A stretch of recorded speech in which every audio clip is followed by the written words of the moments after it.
How is this pandemic affecting you? It's certainly affecting the dreams I'm interpreting on Reddit. In this episode, we'll look at one of the more entertaining and bizarre dreams that I've heard lately, and then we'll talk with Dr. Beth Oller about being a physician in the time of COVID, as well as analyzing one of her recent dreams.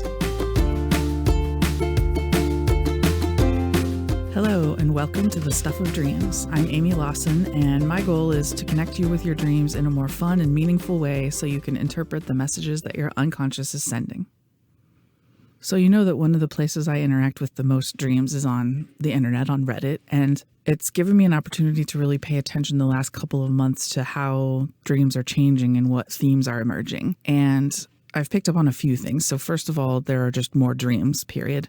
I think people are having more time to write down their dreams, to think about their dreams, to post their dreams. And so that makes sense since we're all sheltered in place.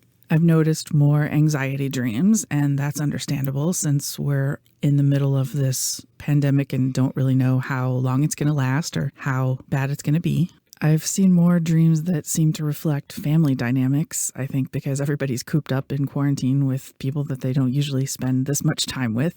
And the theme that most surprised me is that I'm seeing a lot more than I would expect of dreams that are positive, like dreams about transformation. And at first that struck me as strange because we're in a pandemic. This is a time of scariness. And so why all these positive messages? But then I thought about how Jung always said that dreams are compensatory.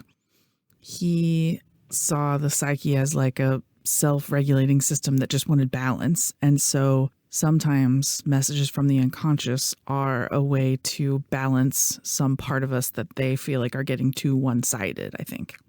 So in that way, dreams can either build us up, like dreams of transformation, or they can tear us down, like scary dreams, depending on what our conscious attitude is and what our unconscious thinks we need. Just because of my personal psychology, my dreams tend to build me up because my conscious self does a pretty good job of, taking me down a notch quite often. But then I remember reading about an example of one of Jung's patients who was this like aristocratic old lady patient who had a very high opinion of herself. And so she came to him with this series of dreams that she just couldn't understand because she kept dreaming about, quote, dirty fishwives and drunken prostitutes. So her dreams clearly were saying she was too inflated and needed to be brought down. So that's what I mean about dreams being compensatory. We're going to do a whole episode on dreams of transformation in another few weeks, so stay tuned. Okay, let's get to this really interesting dream that I have for you. It's again from a Reddit user, and I do have permission to use it. I'm a 27-year-old female living in New York City during the time of the quarantine. I can tell it's affecting me mentally and emotionally. Last night, however, I had a completely absurd and chaotic dream that was entirely animated. It was stylistically similar to most shows on Cartoon Network, very regular show-esque, and the content was just entirely manic. Nothing made sense. I was not a part of the dream either. It was in third person, and I was not present. The, quote, main character was a pigeon stuck in the back door of a semi driving down the highway. The semi-driver was trying to capture him and didn't realize he already had. The driver was covered in a sticky substance he identified as heart of worms, which prompted a glimpse into his mind where I saw a TV interview happening between a worm and a, quote, swan. It was actually a pelican, but everyone referred to him as a swan. The swan sang a song that went something like this: I like milkshakes and diabetes. And then I woke up. Truly a few minutes of insane manic energy. Who wants to tell me why this is happening? I mean, do you see why I said this dream is bizarre and entertaining? We got pigeons, we got hearts of worms, we've got I love milkshakes and diabetes. So this is all nonsense, right? It's just a bunch of chaos. How in the world would we make sense of it? It's obvious that dreams aren't logical. They don't come right out to us and say what they mean. They speak in symbols and in metaphors, but because a lot of those can be irrational and weird, some people just dismiss them as stupid, meaningless, worthless. This is just my brain playing, whatever. But really, it's the dream communicating in its native language, which is symbols. The dreams aren't trying to purposely confuse us. And I think that we can make our dreams a lot more coherent if we take the time to learn their language. So what better example to use than this dream? So to me, this dream is really just a message about the surreal quality of life right now. Even before we get into the details, she described the dream as absurd and chaotic. The dream imagery is all animated. It looks like a Cartoon Network show. So there's an image of unreality, of we're not living in the real world. This doesn't feel like the real world. This feels like a cartoon, even if it's a scary cartoon. She writes in her description that the content was manic and nothing made sense. But I think there's information in the fact that this dream evoked that kind of feeling and that kind of analysis. I think that her unconscious was forcing her in a way to acknowledge how surreal life feels right now. The next part of the strangeness is that the dreamer isn't actually in the dream. Usually when you're in a dream, you are one of the main characters. There's some character that feels like you, that feels like being inside your head. And this dream to her felt like the third person. She wasn't present. And so the main character was this pigeon. And I think, again, that's probably a commentary on a lot of us don't really feel like we're the main characters in our lives right now. And remember where the pigeon is. The pigeon is stuck to the back door of a semi that's driving down the highway. So to me, that's an image that this main character in the dream, this pigeon, which should be a bird that's free and able to fly and soar and move in 3 dimensions, is instead stuck to this truck, unable to move, just being carried along wherever the driver wants to go. So again, it's an image of not being in control of your own movement, of your own life. And to add another layer of the surreal, somehow she knows in the dream that the semi driver, his quest is to find this pigeon. So he's driving around looking for it, not knowing that the pigeon is attached to the back of his truck. So that seems like an image of like, what's the point? Even when I have a quest, I have a task, there's something I need to accomplish, I'm not able to for some reason because the rules aren't quite functioning like they usually do. The next image, the semi-driver was covered in a sticky substance he identified as heart of worms, which prompted a glimpse into his mind. Well, that's interesting. I mean, it's nonsensical in a way, but heart of worms, that seems like a very specific phrase that she remembers and puts in quotes. So let's dig into that. So worms are underground creatures that live in the dirt, and that feels like an image that's closer to the unconscious, right? If the unconscious is below or underground. And then hearts of worms, hearts are about like, if you use it figuratively, it's like the heart of the matter, like the center of it, the important thing, the lifeblood. So this driver being covered in heart of worms is something about maybe being connected with his own unconscious, his own mind. And then when we look into that mind, we see a TV interview happening between a worm and a swan.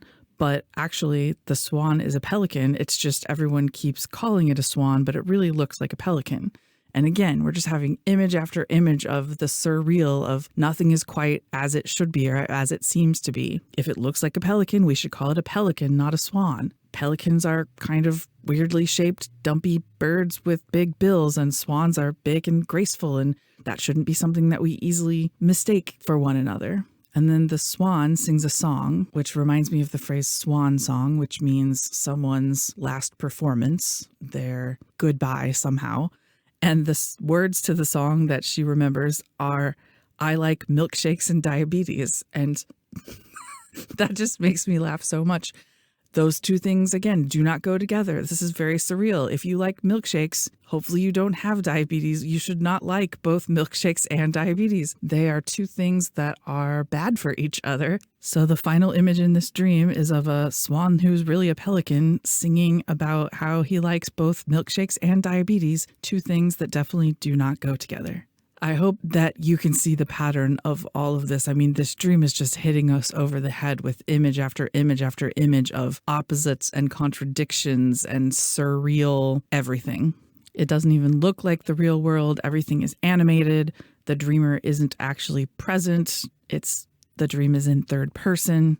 I just found this dream so fascinating because it's such a clear, well, it's not clear. It's fascinating in its not clearness, in its use of these bizarre images over and over again to express its message of feeling like the current time doesn't feel quite real.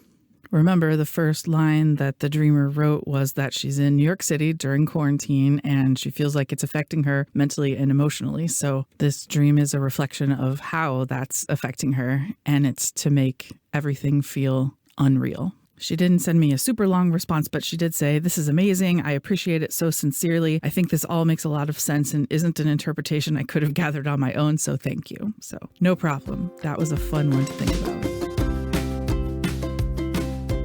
So, because it was all the free time that I discovered in quarantine that led me to start this podcast in the first place, I really want to anchor this episode in the strange times of this global pandemic. And it is really strange to be a physician who's completely unneeded right now. I mean, I work for a large organization. They don't need my help with planning or administration.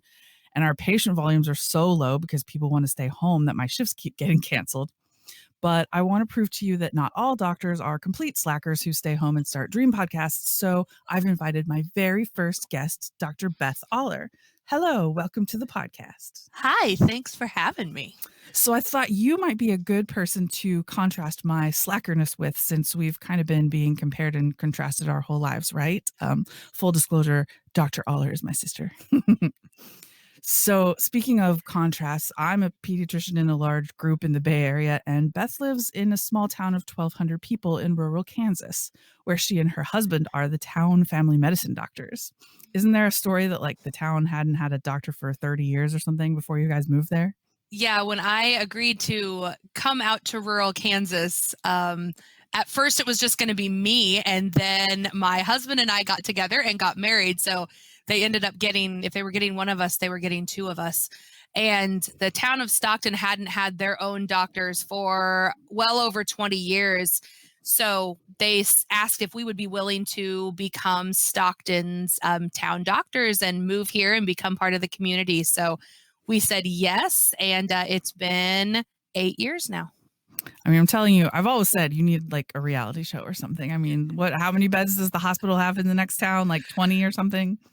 Yes, we are a 20-bed rural critical access hospital. It's a different life, I have to say. I've learned many things from visiting you there. So what's it been like for you guys right now with all this COVID stuff going on? So in the beginning, a lot of fear about our resources because we don't have an ICU. Our closest ICU is 40 minutes away.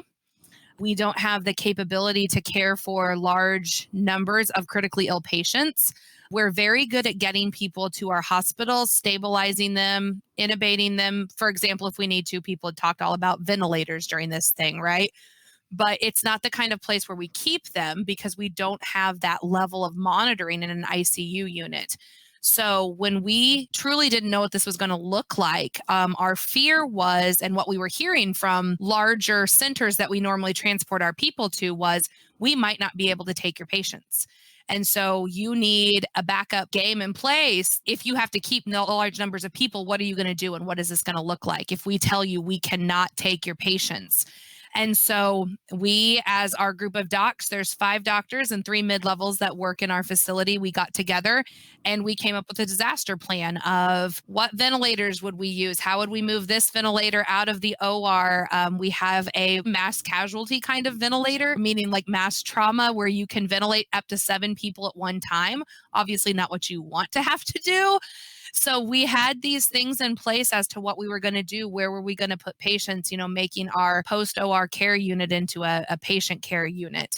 So that was the first fear. And then once it started to go down a little bit into maybe we weren't going to be immediately overwhelmed, the next worry was keeping people informed, because there's been so much misinformation out there that people didn't know what to believe and who to trust and who to listen to. So I never would have thought that my contribution during the pandemic would have been a daily Facebook Live for my community, but that's what's happened. When I went live the first couple of times, it was just to share information, and it was received well, but the thought was still we would just come live when there were specific pieces of information for us to talk about. We'd made a lot of changes in our practice, like moving to parking lot waiting room, teaching people how to do telemedicine. I like the one about how to do church. You actually had one about how to do church the same day as everyone lamenting that you couldn't get gas station fountain drinks anymore. I remember that one. Yes, it was the same day. So it's things like that that it's not only information of what do they need to know from like a nationwide level, but trying to communicate with them that I get it. Like when fountain drinks shut down and you couldn't get slushies at our one gas station in town that has slushies, this was a big deal. My 3-year-old twin daughter, Maya, glares when she talks about the virus. She narrows her eyes. And that day it was, I can't get slushies because of the virus.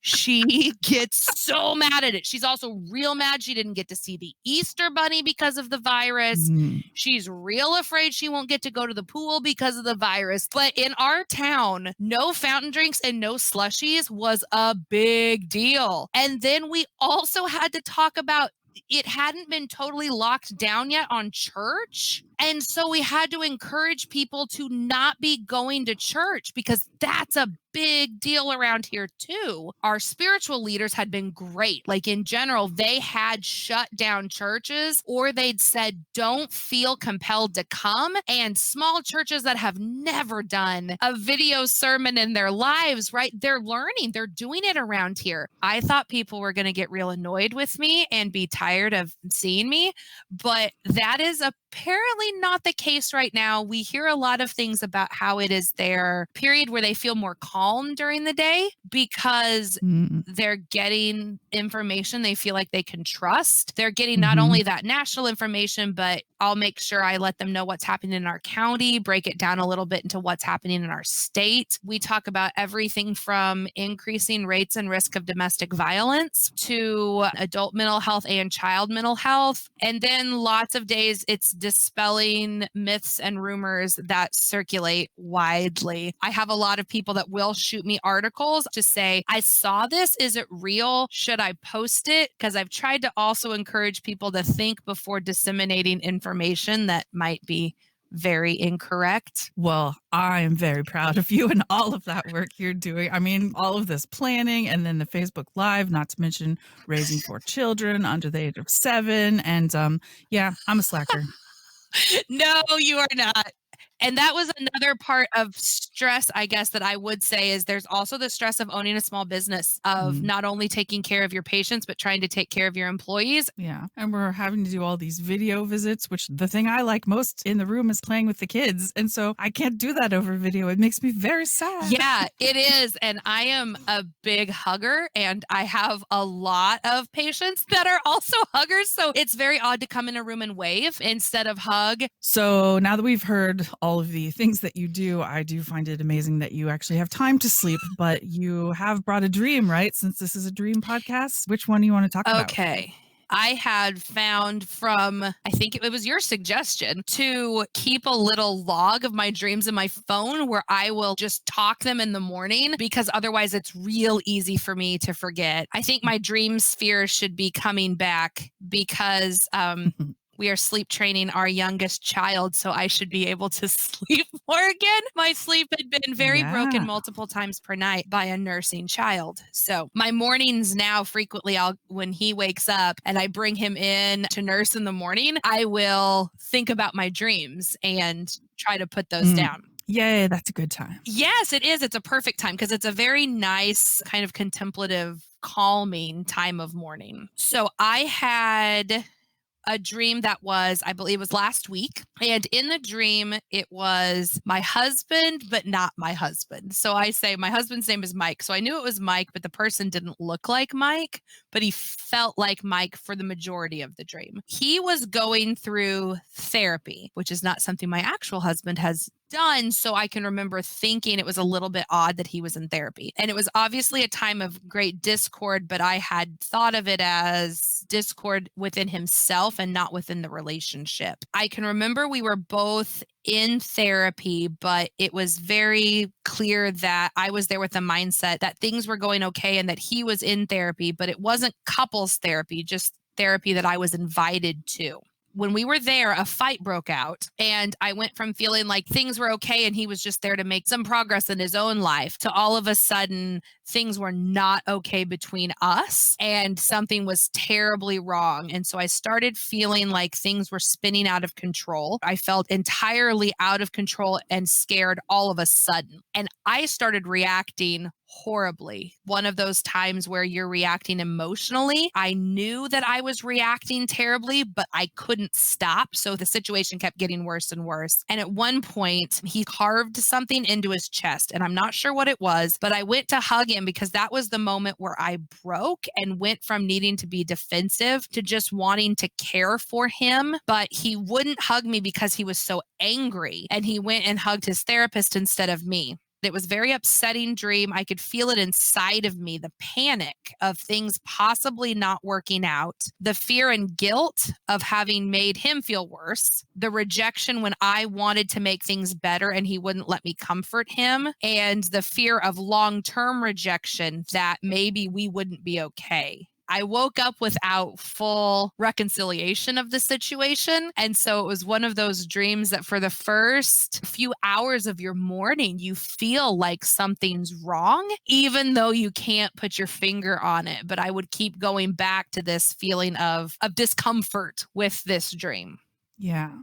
Well, and I think that a lot of times the dreams pick the symbols in order to elicit the right emotion that they think we need to feel or acknowledge. So you mentioned a lot of emotions there, fear and guilt and resignation. So first of all, are you taking this dream at face value? Do you think it was about your real relationship with your in real life husband? No, not at all. When I was thinking about this, the thing was that is the one area of my life or the one part of the dream that I don't have any worries about. Like I do have issues with defensiveness sometimes and acting too emotionally and all these things, but the stability of my marriage is one thing that I don't have any concern about. So I felt like maybe it came in that imagery because it made it easier to know that that wasn't the real concern. Right, because dreams only know how to talk to us in images and symbols. They aren't super rational and just coming out and saying exactly what they mean. But it seems like the flavor of this dream is that it's about a relationship between you and the dream, which is probably like your conscious ego, and something masculine that you're really connected to. I often, as a doctor, think of medicine as a pretty masculine presence because there's rules and logic and treatment and medicines, and we have to fix things and do things. And yes, there's supposed to be the more feminine connected parts of medicine, but those are really the afterthoughts compared to diagnosing, treating, getting paid by insurance, all that stuff. So what do you think about that? Does that feel like something that might be true for this dream, that it might be about your relationship with medicine right now? Yeah, I think that definitely could be part of it. Normally, my relationship with medicine is pretty routine, I guess, in a way. I take care of people from the time I deliver them to the time they die. So days can be very different from a birth to dealing with a hospice patient, but I still expect what it's going to look like. And I don't have any idea right now. Things change so quickly day to day that I don't have that routine expectation of medicine right now.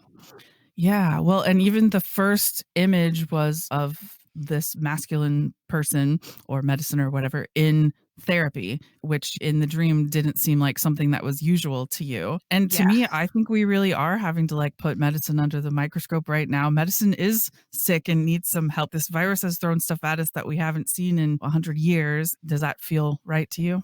Yeah. It's brought into the open so many things that are broken that we know have been broken forever, but it just goes on. It functions, right? It might not function healthily, but it functions just like many, many people, right? We function in our lives, but it's not great. But this has brought so many things to the surface that are so broken that it is being re-examined in a way that it never has, certainly since I've been in medicine. Yeah. And I think that dreams compensate our conscious attitudes in general. I believe that our inner self really just wants balance and wholeness. So often the messages in dreams are trying to compensate something that we aren't really thinking about consciously. So sitting here and listening to you talk about all of the things that you're doing, from planning in the hospital for surge things to your Facebook Live to still having connections with your patients even though you can't hug them, and still doing the video visits. And I know you, that you're the type of person that really tends to like look on the bright side and really want to spend time on all the positive things. And so maybe this message was just getting you to feel those emotions and saying, that's okay. It's okay to feel the negative part of this too. How does that resonate? Yeah, that's hard. Yeah. Because if I stay in that place very long personally, like that can pull me down. So you're right. Like I try to recognize those things, but I go past them. And so Yeah. this has made it much harder to go past. You have to sit in those things because every day you're being forced to sit in those things. Yeah. And I think I'm also taking in a lot of not just the fear, but a lot of the questioning and uncertainty of the community and of other people around me, right? There's the baseline anxiety regarding all this, but then being a person that people look to, you take that on from other people too. And you're trying to not only calm yourself and calm your children, but calm your community. And you'd mentioned we have 1,200 people in our town. We've got about 5,000 in our county. And most of the videos are averaging about 2,000 views, but a couple of them have hit 9,000, which is way more than we have in our county. So I'm getting questions from people I don't know and from other states and from across this. So I'm trying not to internalize that responsibility or anxiety, but it's hard, and it has turned my normal relationship with medicine, like it's made it way different. Yeah, different and more confrontational in a way, like the dream. Not that you're having fights with people, but you said you're vetting people's articles before they share them and stuff. Like, there's some politics, there's some confrontation stuff there. Yeah. And not saying things that I necessarily think. Because I live in a very conservative part of the state, and while I do not hide myself at all and will talk politics with anyone, I am definitely liberal, and that is not the norm around here. But also having to figure out how to communicate the political things with the health things, and coming from a place of love and not reactivity, because I will just get mad and reactionary. And so this has actually been a really good experience for me to learn how to take those things and communicate them more just from a level of, I don't have to agree with you, but I still care about you a whole lot. So how can I communicate these things from a place of love instead of just reaction, which is not my default? But the big question is, have you had to answer any questions about drinking or injecting bleach? Thankfully not yet. That's good. I'm really praying those aren't coming. But okay, just Tide Pods. Yeah. Just Tide Pod. If you Tide Pod it, things get better. Okay, got it. This is not actual medical no advice. People don't listen. Okay. Don't. The other image that struck me from your dream was really that image of him carving something into his chest. That seems meaningful to me somehow, and I wanted to ask you, with your associations with chest tattoos or mutilation or ritual stuff, or I don't know, what comes up for you there about chest and anything? I can't think of anything specific to that. And that's why I was interested to hear your take on it, because I can't think of anything with that aside from just the fact that when you show your chest, you're laying things bare, right? Like an animal's not going to show their underbelly or show their chest because that's where they're vulnerable. And so that was my thought of it was something that was laid bare, and it's something that's normally covered. So even if you've carved or had something there, you keep it hidden. And so it was the fact that it was just laid open and bare. Do you remember which side of the chest, or the middle, or? It was all across. Okay. Because I definitely, I think about the heart with the chest too, and carving close to the heart. Yeah. Yeah, especially if we're seeing this masculine figure as medicine, that reminds me of the images of doctors having such a hard time having to make more life and death decisions than they ever have, having to figure out whether to code somebody or not, but based on whether they have PPE. Like this is all seems like it's stuff that would make medicine self-mutilate and bleed. It kind of feels like the same flavor to me, that at its heart, I think medicine really does want to help people, but the system has gotten so bloated and crazy that that's not always what happens anymore. And now that we're overwhelming some of our resources, I don't know. That's just what I kept thinking about, is bleeding over the heart, the chest. I like, yes, and laid bare and vulnerable. And we're really showing a lot of the cracks of medicine that we don't always see right now too, right? Yeah. And I kept trying to read it. Like I wanted to know what it said, but I couldn't Yeah. decipher it. And that felt meaningful too. I was seeing the injury and I was seeing the vulnerability, but I couldn't decipher exactly what it meant. And that then seeing that was the thing that broke me. That was what made me turn from my defensiveness in the situation to just wanting to comfort. To change from being just mad at everything to like just do what you can, which absolutely is what you've been doing in your real life. So, yeah. And is probably what I do at home too. Oh, sure. Yeah.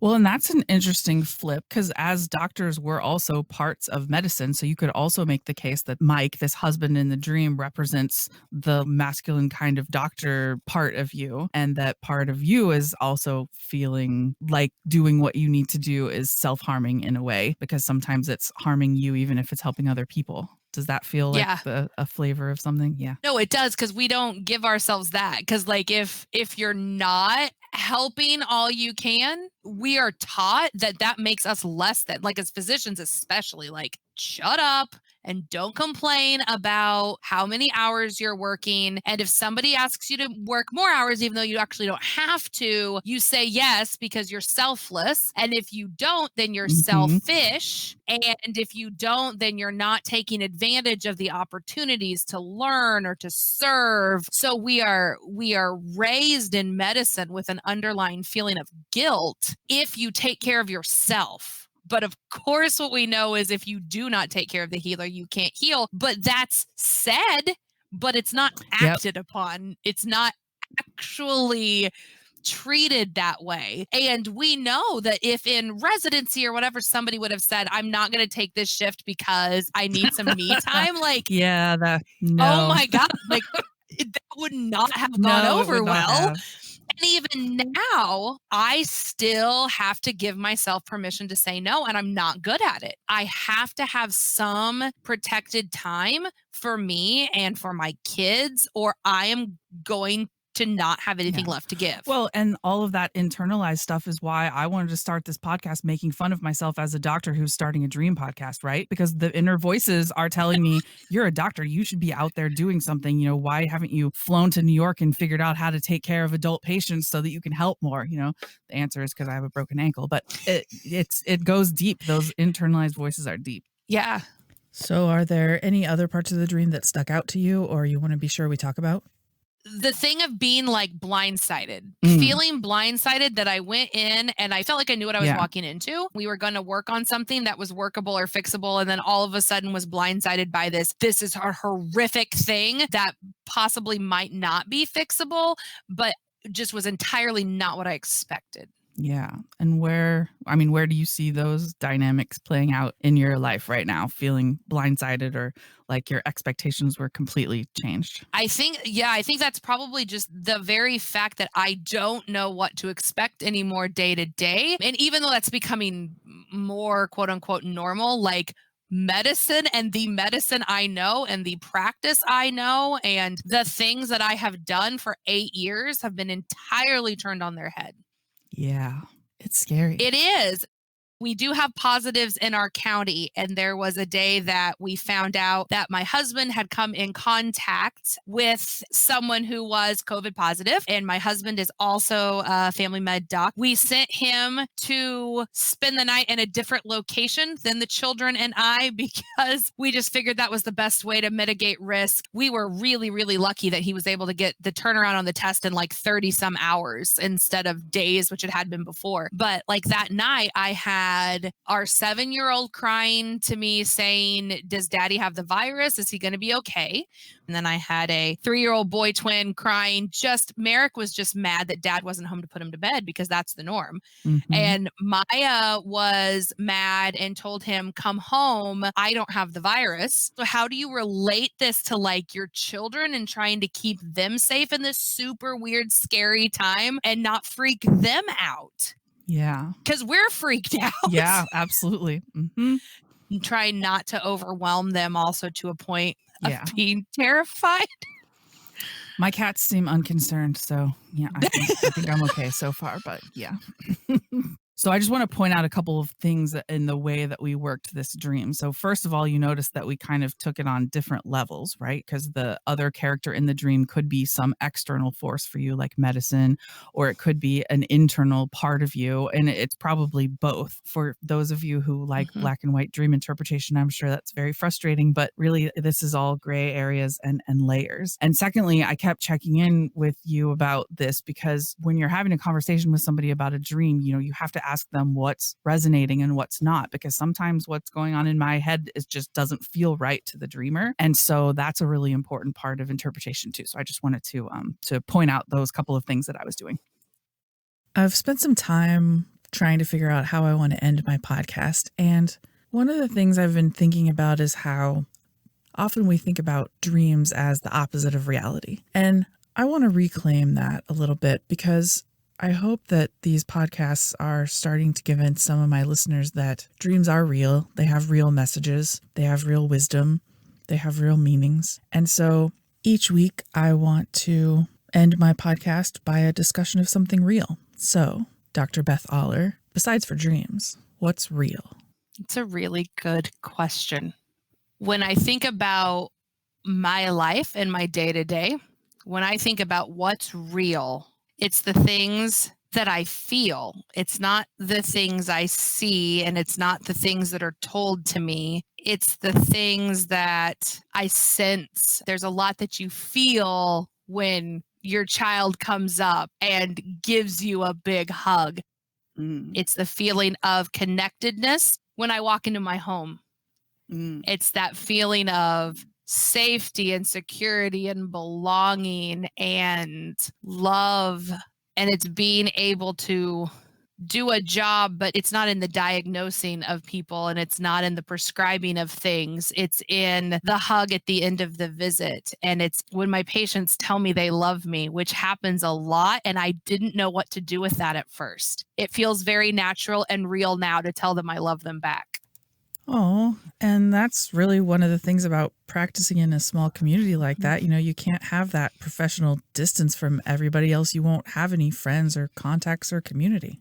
Around here, you have to really readjust what professionalism means, because we're taught that professionalism means maintaining a certain distance. And I do not think that's what professionalism means, because you can have an emotional investment and an emotional attachment to your patients without being unprofessional. If I kept that distance with everybody, I wouldn't have any friends. I wouldn't be able to talk to other people in my age group who are moms of similar kids, because I see so many of them, or I see their kids. Of course, you still have to keep boundaries, but they changed a lot when I got out here. Yeah, I remember being explicitly taught in medical school and residency, don't get too close, don't get too emotionally involved because it's too hard on you and you'll burn out. And I bought into that for quite a long time until I actually realized that when I'm having meaningful emotional connections with a patient or a family, even when they're difficult, I get energy from that because I feel connection. It doesn't drain me. So I do regret the years that I spent not realizing that. It keeps you from burning out. Yeah. Right? Like maybe not everybody, but you and me and many of us, like it's that connection that keeps us from burning out. And you still have to have boundaries, and you can't do that all the time, but Well, I want to thank you for coming on and telling us about what it's like to be a doctor in your area, and then also for sharing the dream and having a conversation about that. I think this will be a really good example for people of how you start to work a dream. So I hope you had fun. I did. Yes, I did. Okay. Well, we will have you on anytime. I'm hoping to get Lila, my 7-year-old niece, on sometime so we can talk about kids' dreams. So hopefully that will happen. Thanks so much. And that's the show. In the next episode, we'll work through some dreams that communicate by evoking really strong emotions. And then you'll meet the guy who got me started on dreams as we have a conversation about one of his. I'm always looking for more people willing to come on and discuss a dream with me, so head on over to my website at stuffofdreams.fireside.fm to send me a dream. You can also find show notes and links there. Thanks so much for listening, and if you liked it, I encourage you to tell one friend about it this week. Let's get more people fluent in the language of dreams. Bye for now, and I hope you dream tonight.